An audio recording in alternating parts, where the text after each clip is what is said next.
Pangloss and his student Candide maintain that everything is for the best in this best of all possible worlds. This idea is a reductively simplified version of the philosophies of a number of Enlightenment thinkers, most notably Gottfried Wilhelm von Leibniz.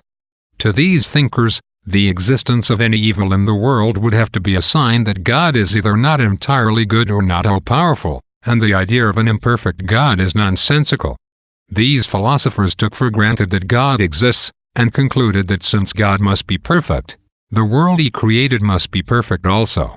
According to these philosophers, people perceive imperfections in the world only because they do not understand God's grand plan. Because Voltaire does not accept that a perfect God, or any God, has to exist, he can afford to mock the idea that the world must be completely good, and he heaps merciless satire on this idea throughout the novel. The optimists, Pangloss and Candide, suffer and witness a wide variety of horrors: floggings, rapes, robberies, unjust executions, disease, an earthquake, betrayals, and crushing ennui. These horrors do not serve any apparent greater good, but point only to the cruelty and folly of humanity and the indifference of the natural world. Pangloss struggles to find justification for the terrible things in the world, but his arguments are simply absurd, as, for example, when he claims that syphilis needed to be transmitted from the Americas to Europe so that Europeans could enjoy New World delicacies such as chocolate. More intelligent and experienced characters, such as the old woman, Martin, and Cacambo, have all reached pessimistic conclusions about humanity and the world. By the novel's end, even Pangloss is forced to admit that he doesn't believe a word of his own previous optimistic conclusions. One of the most glaring flaws of Pangloss's optimism is that it is based on abstract philosophical argument rather than real-world evidence. In the chaotic world of the novel, philosophical speculation repeatedly proves to be useless and even destructive. Time and time again, it prevents characters from making realistic assessments of the world around them and from taking positive action to change adverse situations. Pangloss is the character most susceptible to this sort of folly. While Jacques drowns, Pangloss stops Candide from saving him by proving that the Bay of Lisbon had been formed expressly for this Anabaptist to drown in. While Candide lies under rubble after the Lisbon earthquake, Pangloss ignores his request for oil and wine and instead struggles to prove the causes of the earthquake. At the novel's conclusion, Candide rejects Pangloss's philosophies for an ethic of hard, practical work. With no time or leisure for idle speculation, he and the other characters find a happiness that has so long eluded them. This judgment against philosophy that pervades Candide is all the more surprising and dramatic given Voltaire's status as a respected philosopher of the Enlightenment. Voltaire satirizes organized religion by means of a series of corrupt, hypocritical religious leaders who appear throughout the novel.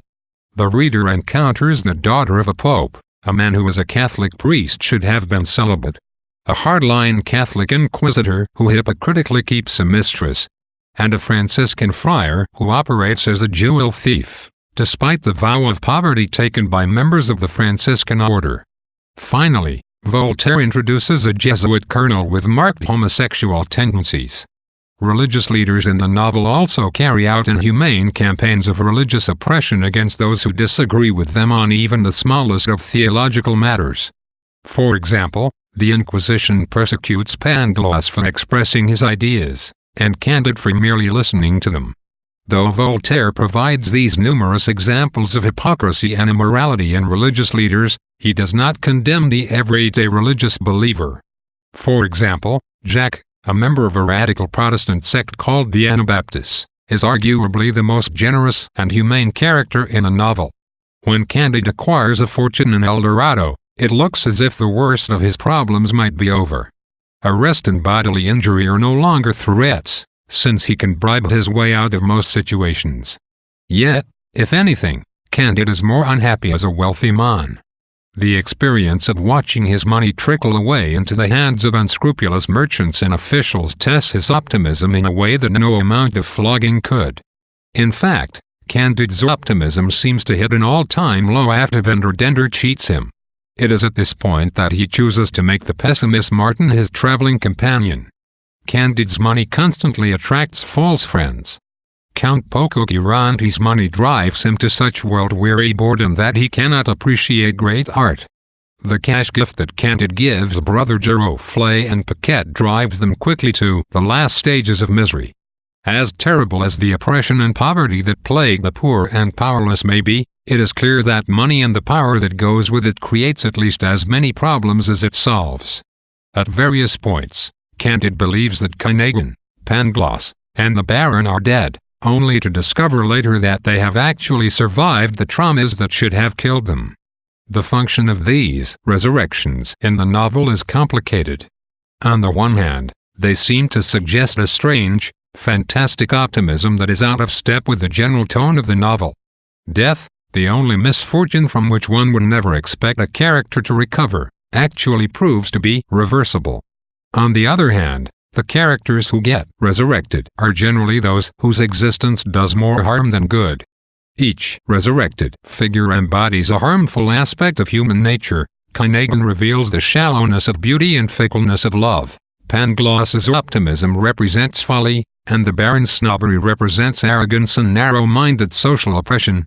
Through these characters' miraculous resurrections, Voltaire may be trying to tell his readers that these traits never die. Candide is full of uncommonly graphic accounts of the sexual exploitation of women. The three main female characters Quinagon, the old woman, and Paquette are all raped, forced into sexual slavery, or both. Both the narrators and the characters' attitudes toward these events are strikingly nonchalant and matter-of-fact. Voltaire uses these women's stories to demonstrate the special dangers to which only women are vulnerable. Candide's chivalric devotion to Quinagon, whom he wrongly perceives as a paragon of female virtue, is based on willful blindness to the real situation of women. The male characters in the novel value sexual chastity in women but make it impossible for women to maintain such chastity, exposing another hypocritical aspect of Voltaire's Europe. Candide witnesses the horrors of oppression by the authorities of numerous states and churches. Catholic authorities burn heretics alive, priests and governors extort sexual favors from their female subjects, businessmen mistreat slaves, and Candide himself is drafted into an abuse in the army of the Bulgar king. Even the English government, which Voltaire admired, executes an admiral for the crime of fighting with insufficient audacity against the French. Powerful institutions seem to do no good and instead, much harm to their defenseless subjects. Voltaire himself protested loudly against political injustice throughout his life. The characters in Candide, however, choose a different route. Shortly after hearing about the politically motivated killings of several Turkish officials, they take the old farmer's advice and decide to ignore the injustices that surround them, channeling their wealth and energy instead into the simple labors that bring them happiness. Pangloss is less a well-rounded, realistic character than a symbol of a certain kind of philosopher. His optimism and logical fallacies are meant to represent the thought of G.W. von Leibniz and other Enlightenment thinkers. He is an open symbol of the folly both of blind optimism and of excessive abstract speculation. At the end of the novel, Candide and his companions find happiness in raising vegetables in their garden. The symbolic resonance of the garden is rich and multifaceted. As Pangloss points out, it is reminiscent of the Garden of Eden, in which Adam and Eve enjoyed perfect bliss before their fall from God's grace. However, in Candide the garden marks the end of the characters' trials, while for Adam and Eve it is the place where their troubles begin.